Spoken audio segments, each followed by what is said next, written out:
আরজি করে চিকিৎসক পড়ুয়াকে ধর্ষণ খুন এই অপরাধে দোষীর ফাঁসি চান মুখ্যমন্ত্রী।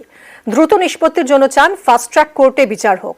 রবিবার পর্যন্ত পুলিশকে ডেডলাইনও বেঁধে দিলেন মমতা বন্দ্যোপাধ্যায়। তাঁর কড়া বার্তা, রবিবারের মধ্যে কলকাতা পুলিশ কিনারা করতে না পারলে সিবিআই তদন্ত করবে।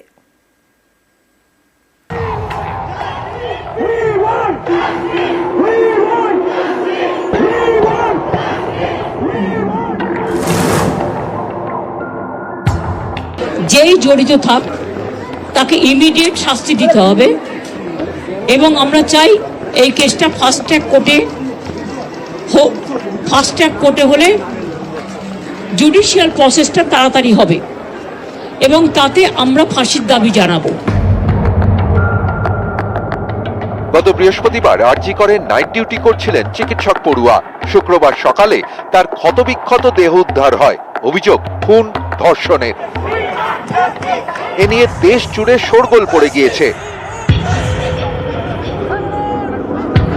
সোমবার নিহত তরুণীর বাড়িতে যান মুখ্যমন্ত্রী। মা বাবার সঙ্গে কথা বলেন, পাশে থাকার আশ্বাস দেন।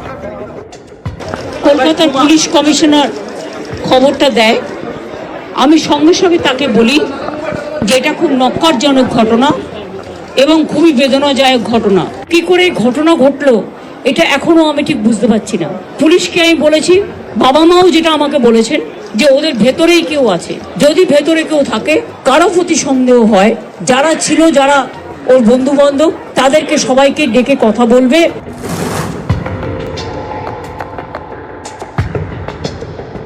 আজকে প্রিন্সিপাল নিজে রেজিগনেশন করে দিয়েছিলেন। আমরা ওখানে এমএসভিপিকেও সরিয়ে দিয়েছি ডিউ টু নেগলিজেন্স। আমরা হাসপাতাল থেকে হেড অফ দ্য ডিপার্টমেন্ট, যে চেস্ট ডিপার্টমেন্ট, তাকেও সরিয়ে দিয়েছি এবং পুলিশ পোস্টে যে এসিপি ছিলেন তাকেও সরিয়ে দিয়েছি। সবাইকেই সরানো হয়েছে এবং ডগ স্কোয়াড থেকে শুরু করে, ভিডিও থেকে শুরু করে, ফরেন্সিক ডিপার্টমেন্ট থেকে শুরু করে সবাইকেই ইনভলভ করা হয়েছে যাতে খুনি গ্রেপ্তার হয় এবং দোষীরা শাস্তি পায়। আমি চাই পুলিশ যত তাড়াতাড়ি সম্ভব দোষীদের গ্রেপ্তার করবে। আর রবিবার পর্যন্ত যদি তারা কুল কিনারা করতে না পারেন, কারণ ভেতরেও তো অনেকে আছে, তাহলে এই কেসটা আমরা আমাদের হাতে রাখবো না, আমরা সিবিআইকে দিয়ে দেবো। ওদের সাকসেস রেট খুব কম।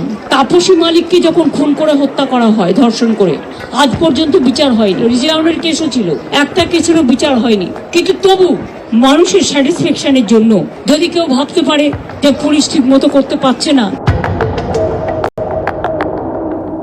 নিউজ 18 বাংলা।